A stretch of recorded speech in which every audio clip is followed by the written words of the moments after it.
And you probably noticed I don't feel about that war the way we were told we were supposed to feel about that war, the way we were ordered and instructed by the United States government to feel about that war.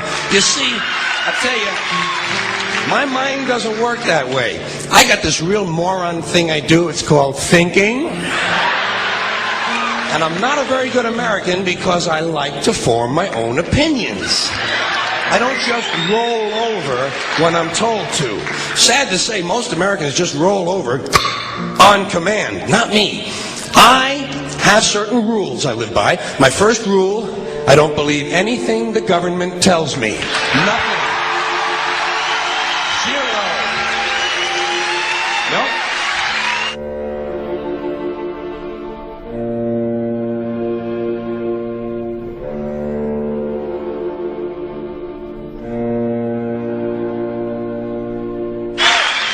And I don't take very seriously the media or the press in this country, who in the case of the Persian Gulf War were nothing more than unpaid employees of the Department of Defense, and who most of the time function as kind of an unofficial public relations agency for the United States government.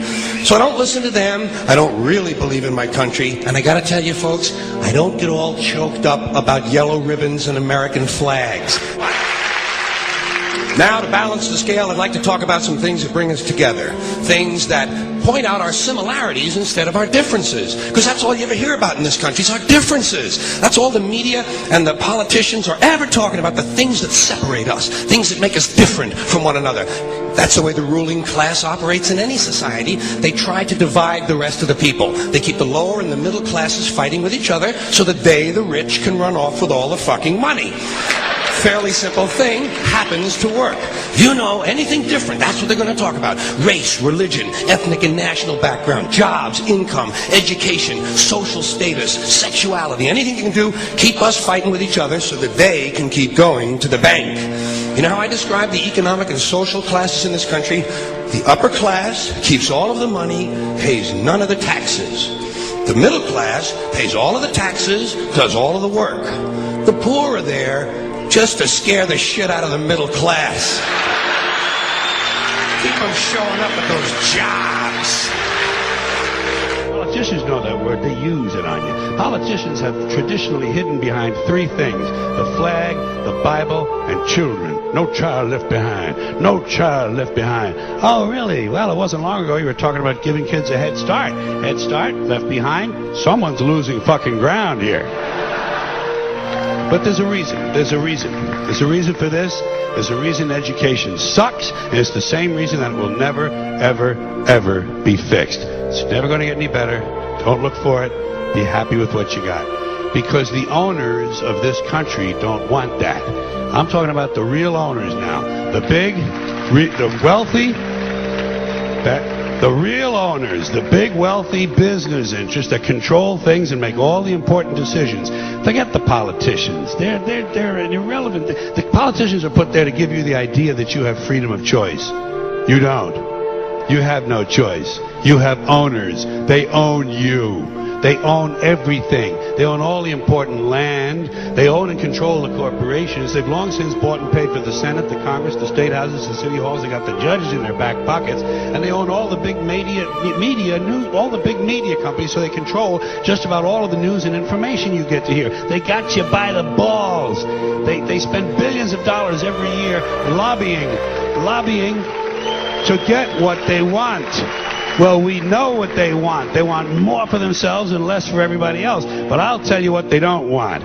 They don't want a population of citizens capable of critical thinking. They don't want well-informed, well-educated people capable of critical thinking. They're not interested in that. That doesn't help them. That's against their interest. That's right. You know something? They don't want people who are smart enough to sit around the kitchen table and figure out how badly they're getting fucked by a system that threw them overboard 30 fucking years ago. They don't want that. You know what they want? They want obedient workers.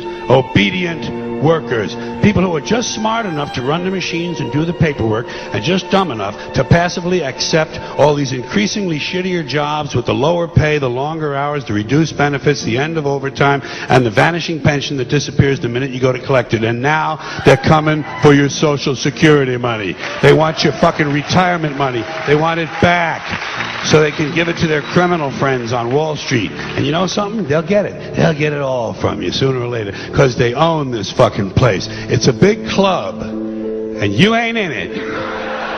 You and I are not in the big club.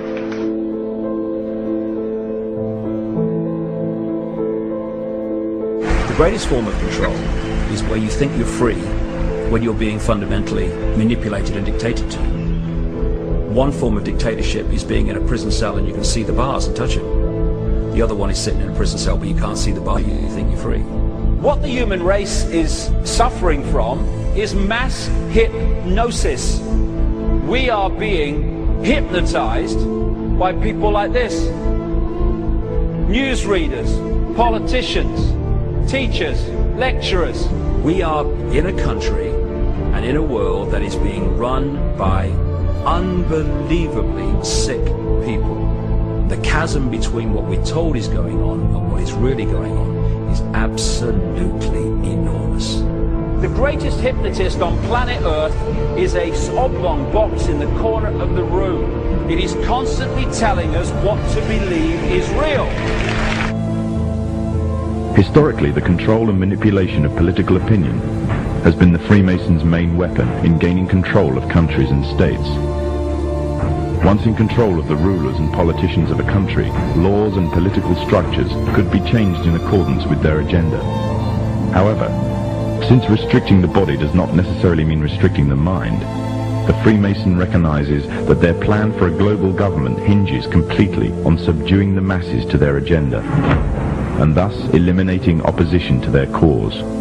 And the greatest threat to their plan, posing more danger than any army or law, is the threat of a free-thinking mind.